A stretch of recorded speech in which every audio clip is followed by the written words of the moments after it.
The contamination, the 8-hour Vanish Case. She leaves the apartment at 9 a.m., commuter mug steaming, the kind of morning that repeats until you forget it ever started. The door camera catches her locking up, keys between fingers, quick glance back inside. Coffee cooling on the counter. Dog dish still empty. The clip ends with the elevator doors closing. At 9:17 a.m., the toll booth logs her plate. Northbound. She doesn't remember that lane, that stretch of road, or the song on the radio. The next memory she knows, really knows, is the ocean. Shoes wet, sand stuck to her cuffs. Sea air thick enough to sting. Her pockets carry a handful of gray shells she can't stop touching, as if they came from somebody else's day. Meanwhile, her partner is calling by noon. No answer. At 1:40 p.m., a missing persons report is filed. The officer notes she left on time for a performance review she'd been rehearsing for all week. Stakes feel bureaucratic until you see the buzz of messages from her manager, then her mother, then 3 missed calls labeled unknown. She'd turned down the ringer hours earlier, but that's not in the record. What is cell towers hand her off cleanly, antenna to antenna, crossing a state line at lawful speeds. No detours, no stalls, no gas charge anywhere along the route. At 5:22 p.m., she walks into the ER. Intake calls her calm, oriented to person, not to time. She knows her name, her address, but not the last 8 hours. Tox screen is clean. Glucose and electrolytes are fine. The CT scan shows nothing that even hints at a bleed or a mass.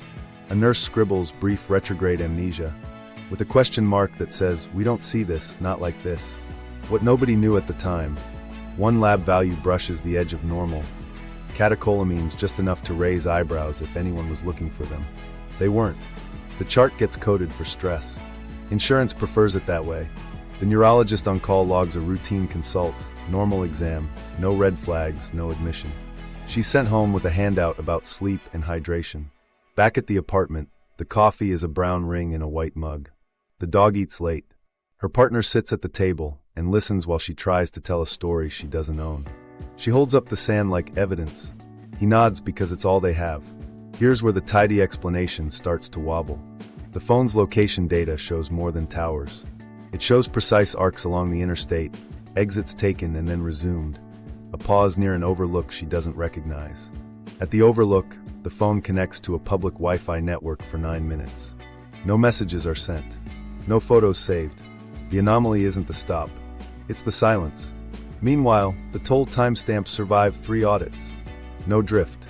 The license plate read is crisp. The lane attendant remembers nothing unusual. Her car's odometer, logged at a service visit a week later, lines up with the math. She drove there. She walked somewhere sandy. She walked back to her car. She drove to a hospital. The only thing missing is her. Her family tries on explanations like coats, microsleep, panic attack. Maybe she dissociated, they say, because that word feels kinder than seizure. She sits still and waits for a picture to arrive. None does. Then a smell, salt and something metallic, like an old pier, hits her in the kitchen, and her eyes flood as if her body remembers a grief her mind didn't file. Her partner reaches for her and she says, "I can feel it, but I can't see it." Back at the ER, there's one. More detail, easy to overlook.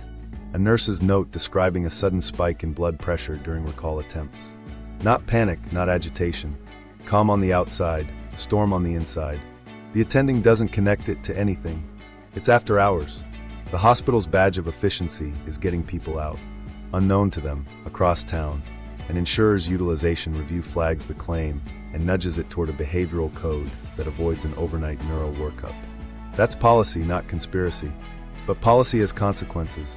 No ambulatory EEG. No autonomic testing. No fMRI recall task. The kind of tests that might catch a transient glitch only if you're looking for it precisely when it happens. The next morning, she wakes to sand in the sheets. She has to tell her manager why she missed the review. She writes, "Medical issue resolved," because that's what the discharge said. Meanwhile, her partner prints the toll receipt and the ER intake and puts them in a folder labeled Tuesday. It looks like overkill until you understand what timelines do to people. Get this, her route that day passes, by chance or by something else, within 2 blocks of 2 different memory clinics. She didn't stop. We won't pretend to know what that means, but we'll hold it up with the rest of the pieces. The first fracture in the stress story is that borderline lab value. The second is her normal behavior threaded through an erased timeline. The third is the scent that opens a door and reveals no room. To see why those matter, and why this breaks the tidy explanation everyone reaches for, we need to rewind to an older file where the music never stopped, but the days disappeared. The 1986 musician's Fugue. 3 hours before showtime, he tuned by habit, he string low than the rest. He joked with the drummer about the label guy in the third row. He stepped outside the back door for air, a cold alley that smelled like cigarettes and rain on hot metal. That's the last thing he remembers until a brass sun hit his face 3 days later, and his hands were moving without him. Police found him 120 miles away, leaning into a street corner groove, hat on the sidewalk, guitar case open. He was calm, cooperative. He didn't know the date. He could play every song he'd written since high school, could harmonize with a passing busker, could ask for a D harmonica like he always did. He had no ID. His wallet and driver's license were gone. His calluses told the truth he couldn't. The last 72 hours existed somewhere. At the station, he drank water like he'd run a marathon he didn't remember. The officer's notes used the same word twice, pleasant. No slurred speech. No smell of alcohol. Tox panel later came back clean. Vitals normal except for mild dehydration. There's a line in the report. States he took a long walk, unsure where. His bandmates drove up that night. They'd lost the gig. The label rep had left early. Nobody yelled. They stared. He kept asking whether the van was packed. A neurologist saw him the next morning. The consult letter survives in a thin folder. Differential includes dissociative fugue versus temporal lobe event. Recommend EEG. Consider stressors. He shrugged at stress. Childhood was ordinary. No relapse history. No drugs. He'd been excited about the record. The EEG a week later was normal. He stood in the kitchen with his sister, played their father's favorite folk progression, and cried because his fingers knew the bridge, and the bridge was the only bridge he trusted. Meanwhile, the club manager had already billed the label for backline. The booking agent called twice and never again. That's how stakes get measured in music. Miss one night, lose a month. At home, he kept opening drawers, expecting a clue. A matchbook. A map. Something. He found a roll of bus tokens he didn't buy. Later, a transit card showed rides purchased during the missing days. Purposeful movement, not wandering. Here's where it gets human. He went to make coffee, opened the tin, and froze. A smell rose up, stale cigarette smoke, cheap aftershave, and the metallic tang from the club's side door where the ashtray always sat. His chest tightened. Not panic, not exactly. Tears came hard and fast. He told his sister, "It's right there and I can't touch it." The scent had reach. The story didn't. The neurology team hedged. Transient global amnesia didn't fit. TGA runs several hours with anxious repetition and then resolves, not 3 days of purposeful travel. Transient epileptic amnesia was on the table and then off. Episodes are usually short, often on waking, sometimes recurring in clusters. Dissociative fugue slid into the file because the behavior was intact and the memory wasn't, consistent with purposeful travel and autobiographical gaps after stress. He didn't argue the word. He hated the undertow it pulled, psych, not neuro, even when no one said it out loud. What nobody knew at the time was that an odor can link straight into the limbic network. Without a stop at the brain's relay, olfaction doesn't ask permission. That's textbook. What the textbooks didn't prepare him for was the way a smell could hit like a freight train and leave nothing behind but a pulse and a tremor. He started cleaning the apartment, wiping down surfaces, as if he could control what came back by controlling what he breathed. There's a detail buried in the police notes. When they asked him to describe the corner where they found him, he mentioned the bakery across the street. He could name the bread he'd bought there before, the sourdough, the cashier with the red scarf. He couldn't say whether he'd walked in during the missing days. Memory isn't a light switch, it's a lattice. Some beams hold when the rest drops. He asked the neurologist a simple question. Could I have been me the whole time? The doctor said yes, your motor systems, your language, your habits, all intact. And also no, because the part that stamps experience into a timeline wasn't on that job. The doctor didn't use those words. He talked around it. But that's the shape. Pilot on, recorder off. He gave the guitar a rest for a week. Then he played a gig in a bar with sticky floors and a busted neon sign. Mid-set, a guy lit a cigarette near the door. Smoke drifted in. He fumbled the next cord and stood there, silent, waiting for a picture to arrive. Nothing did. He nodded to the drummer and counted off a new song. Hands remember. Minds don't always file. Hold that smell. It'll come back.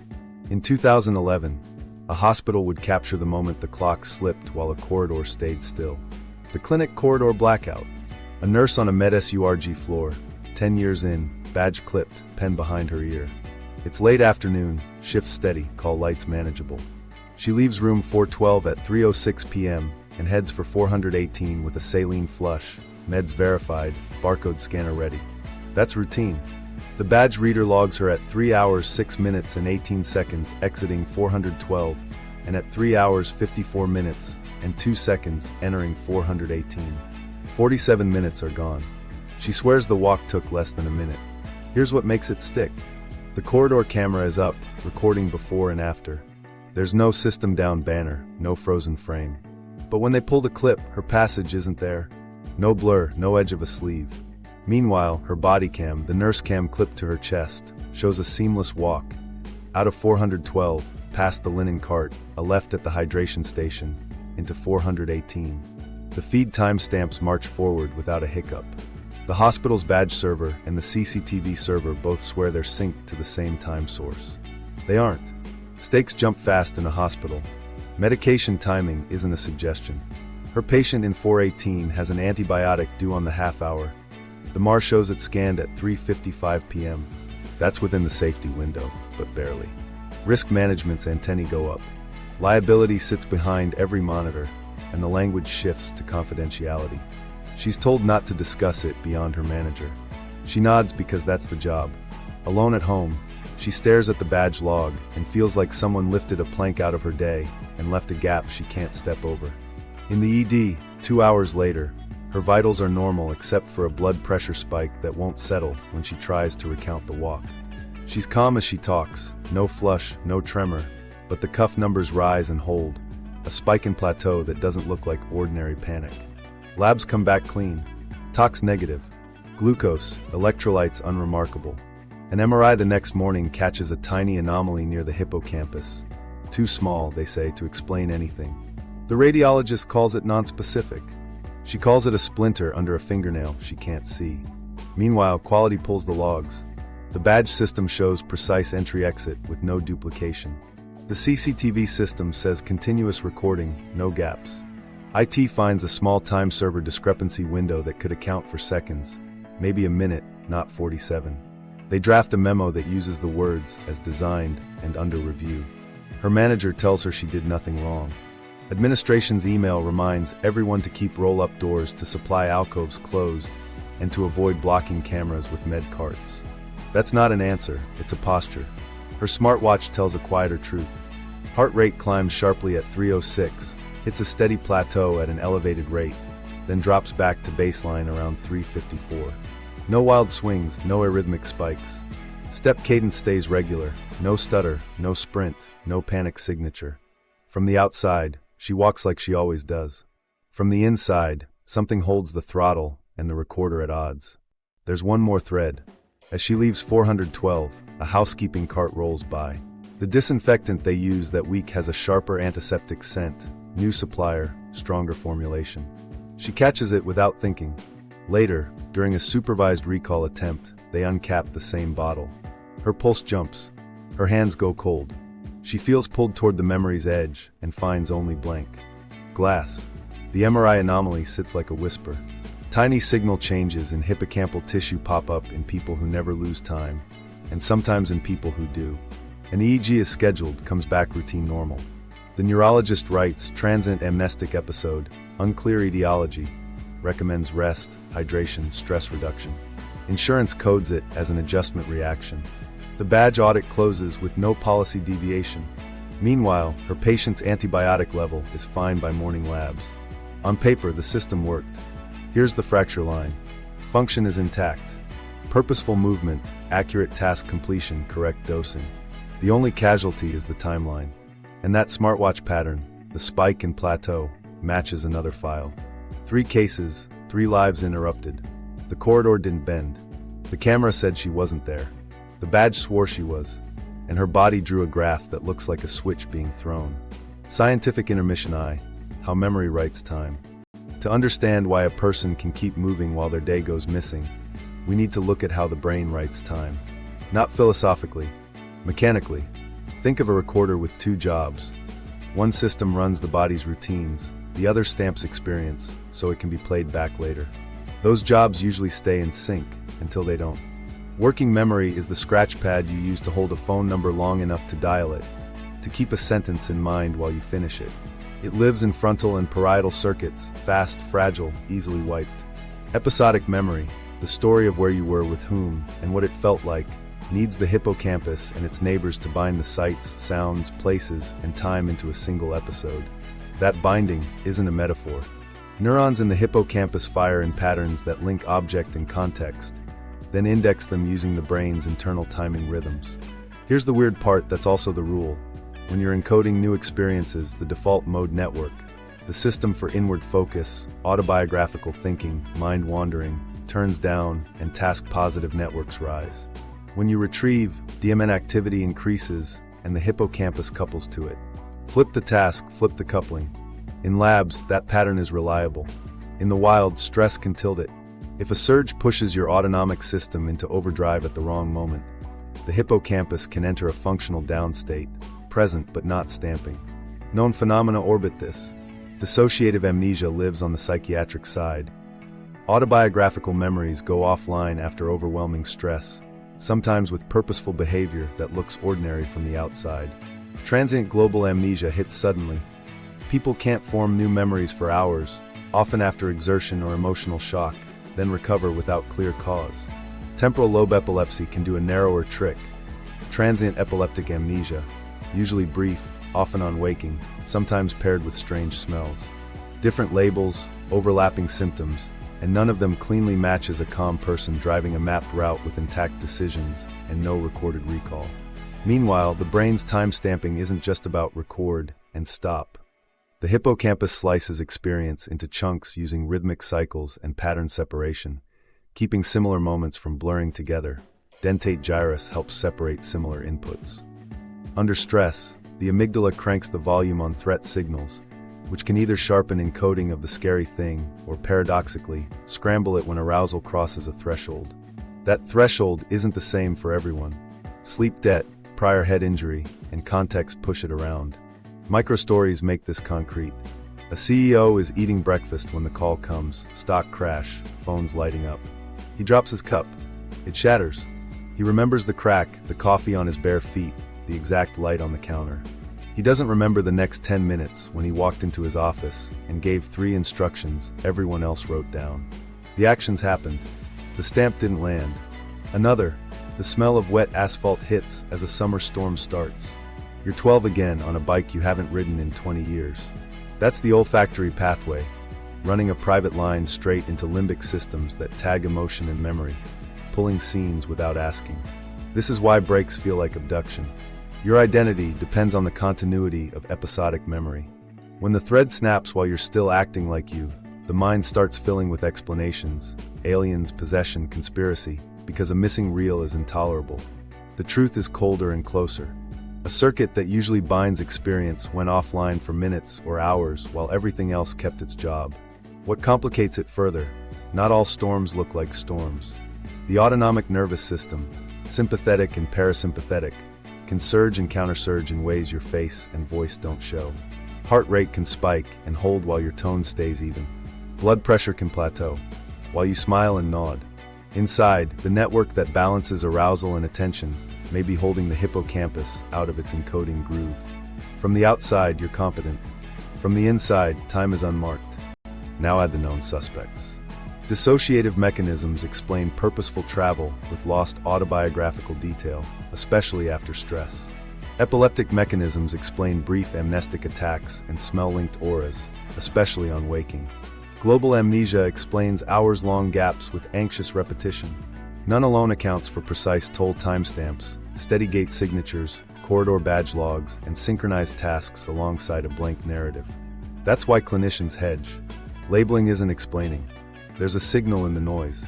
In experimental setups where people report time compression and missing moments without overt seizures, researchers have observed transient desynchrony across frontal parietal networks alongside proxies that hippocampal circuits aren't in encoding mode. It looks seizure-adjacent, but isn't an epileptic discharge. Call it a false seize to the recorder, not the pilot. In our files, 2 cases show physiological echoes of that state during recall attempts. Calm voices, elevated autonomic arousal, hippocampal underengagement. If that sounds like splitting hairs, it isn't. If the recorder can be flipped off while the pilot flies straight, then symptoms don't equal dysfunction.